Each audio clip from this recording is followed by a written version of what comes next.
ज्ञानवान् मां प्रपद्यते वासुदेवः सर्वमिति स महात्मा सुदुर्लभः स महात्मा सुदुर्लभः।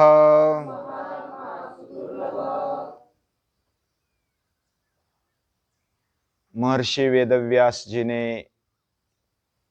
महाभारत लिखा और महाभारत में बीच में गीता भी लिखी। वे विशाल बुद्धि है, उनकी बुद्धि बहुत ही विशाल है, कुशाग्र है, और वो ज्ञानी है, कर्मयोगी है और भक्त भी है। उन्होंने श्रीमद् भगवत गीता देकर हम पर बहुत ही उपकार किए हैं। अगर महर्षि वेदव्यास नहीं होते तो हमें गीता नहीं मिलती। और गीता में श्री कृष्ण और अर्जुन का संवाद ये बहुत ही बढ़िया है, और रणक्षेत्र में, युद्ध भूमि में ये संवाद हुआ। यानी जीवन का क्रुशियल टाइम, जो युद्ध का समय होता है, बहुत ही आनी बानी का समय होता है, और उसमें ये गीता कही। हमारे जीवन में भी जब आनी बानी आएगी या तो क्रुशियल समय आएगा तो गीता को अपना लो। भगवान उस समय क्या कहते हैं और वो सभी तरीके से अभ्यास करते हुए कौन सा दृष्टिकोण अपनाते हैं, ये महत्वपूर्ण बात है। ये अभ्यास करने जैसी बात है। हमारा जीवन एक कर्म भूमि है, धर्म भूमि है, और बिना कर्म किए हमें छुटकारा नहीं है। इसलिए स्वधर्म का पालन समझकर करना चाहिए, भाव भक्ति से करना चाहिए। कर्म के साथ भाव का संबंध होना चाहिए। जैसा कोई अतिथि आ गया, उसको अगर पानी देते देते ऐसा पटका दिया तो कैसा लगेगा? अतिथि को लगेगा कि मेरा इधर कोई मान नहीं है, जिधर मेरा सम्मान नहीं है उधर मैं कैसे रहूं, वो चला जाएगा। यानी हमारी कृति के पीछे सम्मान होना चाहिए, भाव होना चाहिए। भाव से, प्रेम से, हर एक में वह चैतन्य तत्व देखते हुए, भगवान को देखते हुए जब हम हर एक कृति करेंगे तो उसमें भक्ति का गंध आएगा, भक्ति का भाव उसमें खड़ा होगा। ऐसी भक्ति ये हमारे जीवन में चाहिए, वो समझ कर चाहिए। जीवन में अलग अलग मार्ग बताए, कर्मयोग है, ज्ञान योग है और भक्ति योग है, लेकिन हमारे जैसे सामान्यों के लिए भक्ति योग ही श्रेष्ठ है, ऐसा गीता भी बताती है। भक्ति योग के द्वारा कर्मयोग भी होगा, ज्ञान योग भी होगा, और हमारी बुद्धि जब भाव है, भक्ति है, तो अपने आप चलने लगती है, उसके प्रति हम विचार करने लगते हैं और कर्म भी होते जाता है। जब कोई निष्काम भक्त अपना कर्म करता है तो पहले उसको आर्तता लगती है, मैं इस सृष्टि को जानूं, सृष्टि में बसे हुए भगवान को जानूं, वो किधर है। उसको मिलने की तीव्रता उसके अंतःकरण में रहती है, और जो आर्तता के कारण वो जानने के लिए, उसको समझने के लिए, पहचानने के लिए, उसका अनुभव करने के लिए वो लालायित हो जाता है। और इस प्रकार गीता 4 ये भक्त के प्रकार बताती है। आर्तो जिज्ञासु अर्थार्थी ज्ञानी। पहले आर्तता होनी चाहिए और वो होती है। आर्तता यानी भगवान को मिलने की तीव्रता, वह तगमग, और उसको मिलने के लिए उसको पहचानना, किस रूप में उसको देखना, यह जानने की आवश्यकता होती है, अभ्यास करने की आवश्यकता होती है। इसलिए जिज्ञासु भी वो हो जाता है। वो जिज्ञासु होने के साथ साथ जो भी प्राप्त करता है, ज्ञान प्राप्त करता है, वह ज्ञान वो अर्थपूर्ण है क्या, उसमें सार कुछ मिलता है क्या, सारांश क्या है, ये वो देखते जाता है। जैसा वो सुपड़ा देखा है ना, धान्य अच्छा करने वाला, शुद्ध स्वच्छ करने वाला, वह सार सार को ले लेता है, बाकी थोथे को उड़ा देता है। सार सार को ग्रही लही, थोथा दे उड़ाए। वैसे हमारे बुद्धि को ऐसा ट्रेनिंग देना चाहिए, अभ्यास करते करते सार सार को ग्रहण कर लेना चाहिए। यह अर्थार्थी भक्त होता है। वो कितना पढ़ेगा, पूरी लाइब्रेरी या तो पूरे दुनिया के ग्रंथ पढ़ेगा, बाद में वो बनेगा, ऐसा नहीं। वो हरेक में सार को देखता है, पढ़ता है, इधर उधर वो बहुत ही सूक्ष्म दृष्टि से देखता है, अभ्यास करता है। अभ्यास करते करते उसमें अर्थ क्या है, उसमें सार क्या है, वो देखता है। ऐसे वो पूरा मूल में क्या कारण है, हमारे दुख का, हमारे पूरे जीवन का क्या कारण है, वो मूल में देखता है। और उस सार को देखते हुए वो ज्ञानी बनते जाता है। जिसको सार पता चलने लगता है उसको अनुभव होता है। जैसे किसी को अग्नि का जो गर्मपना आ गया, उसको हाथ लग गया तो वो चटका उसको बैठता है, उसको धक्का बैठता है। वो फिर अनुभव होता है कि अग्नि गर्म है, वह तेज भरा है, यह अनुभव हो गया तो वो सावधान हो जाता है। उसको वो ज्ञान हो गया। और वो ज्ञान से हमारे जीवन में एक स्पष्टता आती है, ये ऐसा है, वो ऐसा है। और ये ज्ञानी होना, ये भक्त के जीवन में ये सबसे ऊंची स्टेज होती है। वो दुनिया को अनुभव करते करते वो ज्ञान को प्राप्त कर लेता है, स्पष्टता प्राप्त कर लेता है। और ज्ञानी ऐसा होता है, वह अंतिम हमारे जीवन में क्या लक्ष्य है वो पाने के लिए वो तीव्रता भरा होता है, उसकी तीव्रता होती है। और वो पुरुषोत्तम बनने के लिए सदैव लालायित रहता है कि मुझे उत्तम पुरुष बनना है। इस प्रकार भगवान भी बताते हैं, लेकिन उसमें धैर्य होना चाहिए, उसमें संयम होना चाहिए। ज्ञानी होकर भी जो धैर्य नहीं रखता है, ज्ञानी भी कभी कभी उताविल होके वह अपना अहंकार के कारण ज्ञान को खो देता है, उसमें कर्म और भक्ति को न रखते हुए वो शुष्क बना देता है।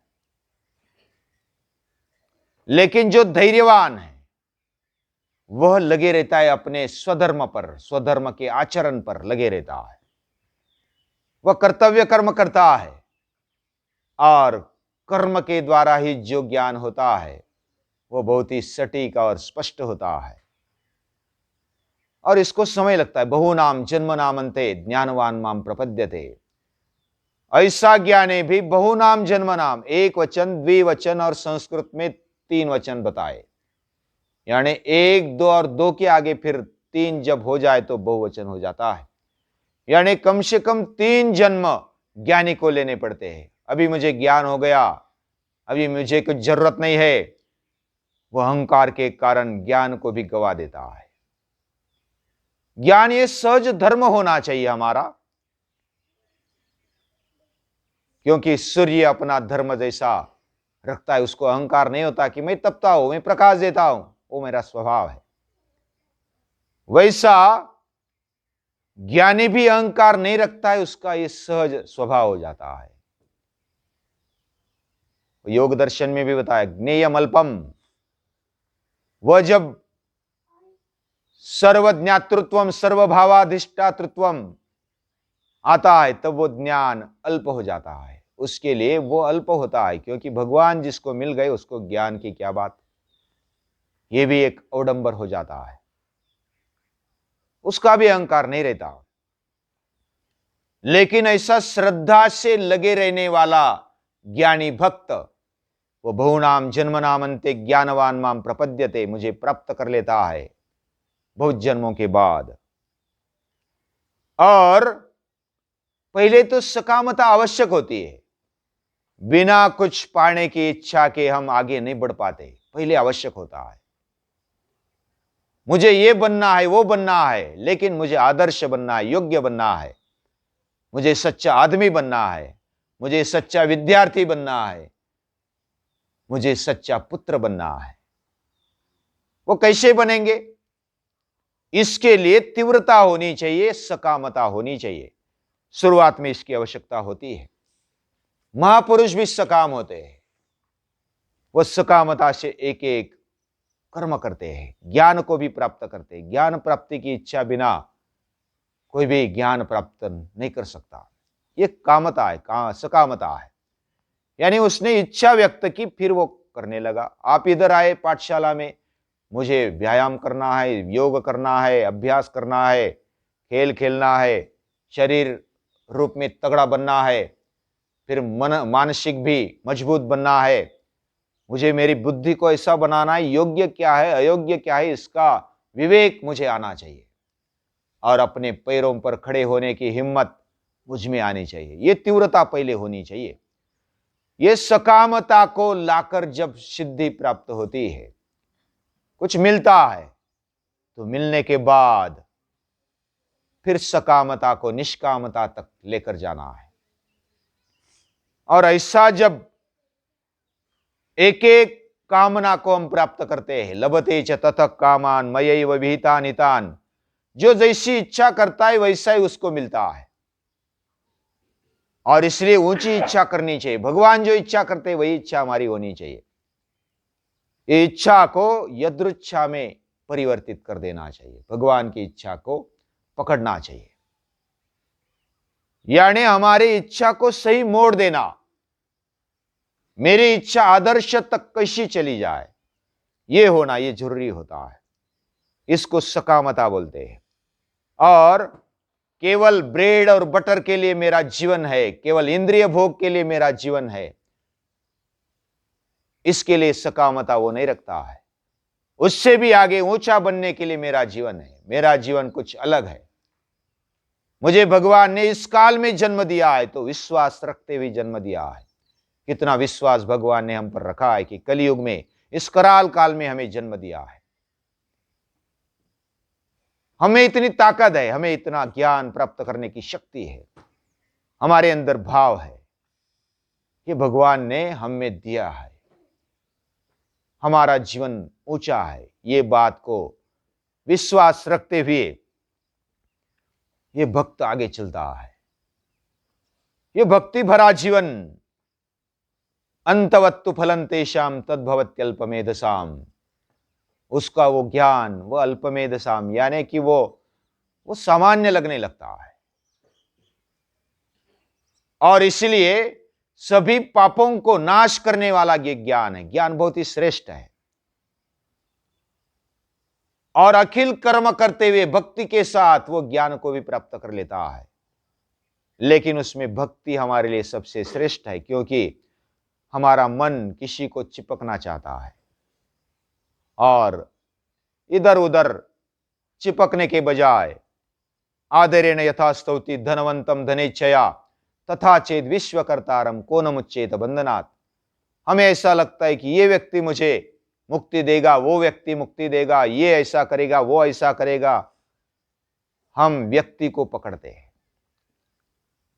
व्यक्ति को पकड़ने के बजाय तथा चेद विश्वकर्तारम, विश्वकर्ता को पकड़ो। वह सब कुछ देने के लिए समर्थ है और वो समर्थता हमें भी मिलती है। हम बीच में इसको उसको पकड़ते हैं तो हमारी निराशा हो जाती है, क्योंकि सभी मर्त्य है। हम व्यक्ति को पकड़ते हैं, मनुष्य को पकड़ते हैं, वो मर्त्य यानी मरने वाले हैं। वो कभी छूटते हैं, कभी बिछुड़ जाते हैं, कभी अपना लगते हैं, कभी बिछुड़ जाते हैं। उसमें सातत्य नहीं होता, उसमें विश्वास रखने वाली बात इतनी ज्यादा नहीं होती कि हम विश्वास रखें। हालांकि व्यक्ति के साथ आत्मीय संबंध होना चाहिए, क्योंकि भगवान उसमें रहता है और भगवान उसमें रहता, ये बहुत बड़ी बात है। इसलिए वो अपना है, इसलिए वो मेरा है। आत्मौपम्येन सर्वत्र समम पश्यति अर्जुन। ये आत्मौपम्य मेरे जैसे वो है। मैं भी मरते हूं और वो भी मरते, लेकिन हम में भगवान है, ये अमरत्व है, उसको पकड़ना चाहिए। ते ब्रह्म तद्विद कृत्स्नम अध्यात्मम कर्म चाखिलम। ऐसे पर ब्रह्म तत्व को, हमारे अंदर जो बैठे हुए तत्व को, उसको जानना चाहिए और उसको पकड़ना चाहिए। ये भक्ति है। भक्ति एक खुंटे को पकड़ने जैसा है। ऐसा खुंटा पकड़ो जो टूटे नहीं, जो छूटे नहीं। कबीर जी कहते हैं, जो चक्की चलाने वाली जो महिला है, वो चलाती चलाती कबीर जी ने देखा कि दो पाटों की दुनिया, हाँ, दो पाटों की दुनिया है, उसमें जो अन्न है वो भरड़ जाते हैं, जो बीच में दो पाटों के बीच में आते वो भरड़ जाते, जो खुंटी को पकड़ता है वो बच जाते, वो आखा आखा होए। जिसने खुंटी को पकड़ा वो आखा आखा रहता है, यानी कि पूरा रहता है। जो बीच में आ गया दो पाटों की दुनिया में, वो भरड़ गया, उसका आटा हो गया, उसका पूरा पाउडर हो गया। लेकिन जिसने खुंटा पकड़ा वो आखा आखा पूरा रह गया, पूर्ण हो गया। ऐसे भगवान को पकड़ो जो पूर्ण है। ऐसे गीता भक्ति योग के जो शुरुआत है वो 7वें अध्याय में कहती है। आगे और जो भी है, गीता एक एक करके एक एक रूम को प्रकाशित करती है। तो अगले दिन देखेंगे। ये पाठशाला है, धीरे धीरे सीखेंगे। नमस्कार।